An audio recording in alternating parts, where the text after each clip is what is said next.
Mart oyi haqiqiy futbol oylaridan biri bo'ldi. Chempionat ham, Chempionlar Ligasi ham, mana terma jamoa o'yinlari ham bo'lib o'tdi. Navbat eng yaxshilarini tanlagani. Standa Sports O'zbekiston kanalida yangi rubrika Oy jamoasi. Har oy oxirida chiqadigan video. Bu videoda 11 ta asosiy futbolchi, 5 ta zaxira, oy murabbiyi va oy futbolchisini birga aniqlaymiz. Like bosib kanalga obuna bo'lib qo'ying. Tayyor bo'lsanglar, boshladik. Darvozabondan boshlaymiz va men Donnarumani tanladim. PSG safida 4 ta o'yin, ulardan biri Liverpoolga qarshi penaltilar seriyasidagi o'yin. O'sha o'yinda 8-9 ball. Footmob sayti bo'yicha. Terma jamoalar safida 2 ta o'yin, Germaniyaga qarshi. O'yinda xato qilgan bo'lsa-da, Italiya safida eng yaxshilardan biri bo'ldi. Bizning tarkibda esa asosiy darvozabon. Chap qanot himoyaga yana bir PSG a'zosi Nuno Mendes. Liverpoolga qarshi 2 ta o'yinda Salah umuman ko'rinmadi va bunga sabab Mendes. Mart oyidagi statistikasi kuchli emasdir, bitta gol va bitta golli uzatma. Lekin Nunoning asosiy vazifasi bu himoyalanish va mart oyida kuchli jamoa va kuchli futbolchilarga qarshi u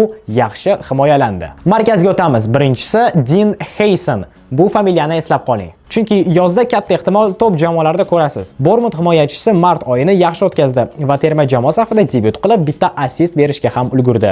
Real va Liverpool allaqachon qiziqish bildirishmoqda. Ko'ramiz qaysi klubga o'tar ekan. Uning himoyadagi sherigi esa Dan Burn. Birinchidan Burn Newcastle bilan uzoq kutilgan 70 yillik kutilgan sovrinni yutdi va finalda aynan u ham gol urdi. Plus faoliyatida 32 yoshli himoyachi birinchi marta terma jamoaga chaqirildi va hammasi mart oyi ichida va bunday natijalar shunchaki qolib ketishi kerak emas edi. O'yin qanot himoya kutilmagan futbolchi, lekin nazarimda to'g'ri qaror. Fede Valverde. Xulosa qilishga shoshilmang. Fede mart oyida faqatgina 2 ta o'yinni o'yin qanot himoyachi sifatida tushdi. Ikkalasi ham muhim. Atleticoga qarshi Chempionlar Ligasi o'yinlarida. Birinchi o'yinda 8.2 ball plus assist. Ikkinchi o'yinda 7.6 ball. Solishtirish uchun mart oyidagi qolgan o'yinlarda yarim himoyachi sifatida tushdi va eng katta to'plagan balli 7.5, u ham bitta o'yinda. Balki pozitsiya almashtirish vaqti kelgandir. Ana endi markazga o'tamiz va birinchi futbolchimiz Joshua Kimmich.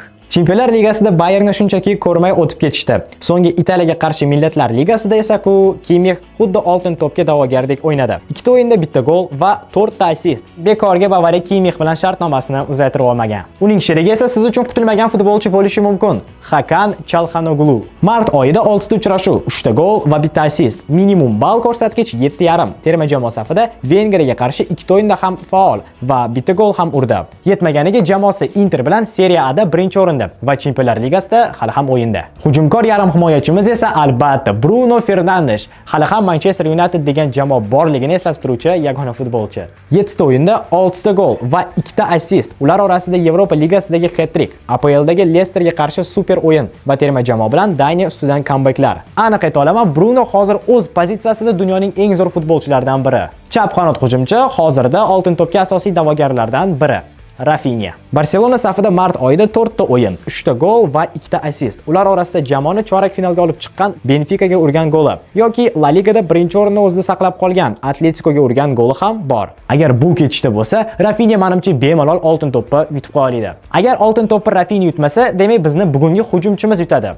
Dembele 5 ta gol, bitta assist va bu faqat PSG safida mart oyidagi 6 ta uchrashuvda. O'rtacha har bir o'yinda 8 ball. Qaytaraman, har bir o'yinda 8 ball. Millatlar Ligasida ham Xorvatiyaga qarshi chiroyli gol urdi. PSG o'zi bu mavsum aynan mart oyini qanday o'tkazganini juda yaxshi bilasiz va bunga asosiy faktor Usman Dembele. O'ng qanot hujum super comeback Marco Asensio. Asensio mart oyida atigi 3 ta o'yin o'tkazdi, lekin 5 ta gol urishga ulgurdi. Ular orasida 3 tasi Chempionlar Ligasi doirasidagi Bryugega qarshi va endi chorak finalda ijarada turib o'ynayotgan haqiqiy jamoasi PSG ga qarshi o'ynaydi. Bunaqa statistika ko'rsatsa ham, lekin afsus terma jamoalar yig'iniga chaqirilmadi. Asosiy tarkibimiz aynan shunday ko'rinishda. Hujumkor futbol, 2 ta oltin to'pga da'vogarlar, haqiqiy xarakter ko'rsata oladigan jamoa va asosiysi mabodo penaltilarga boradigan bo'lsa, ularni qaytaraverib charchamaydigan darvozabon. Oy murabbiy kim bo'lishini sizga qo'yib beramiz. Bizda ikkita variant bor. Eddie Howe Newcastle bilan 70 yil deganda birinchi sovrinni yutdi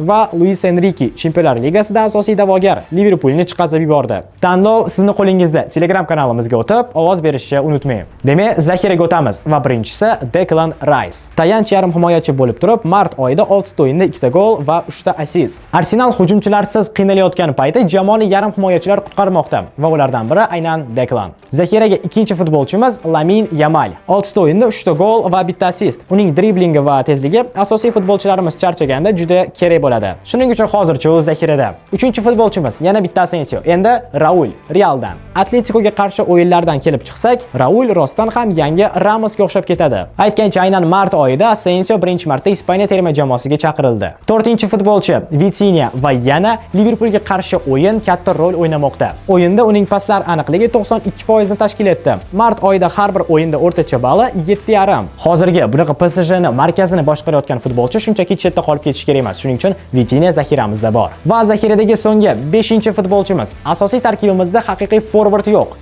Hech bo'lmasa zaxiramizda bor.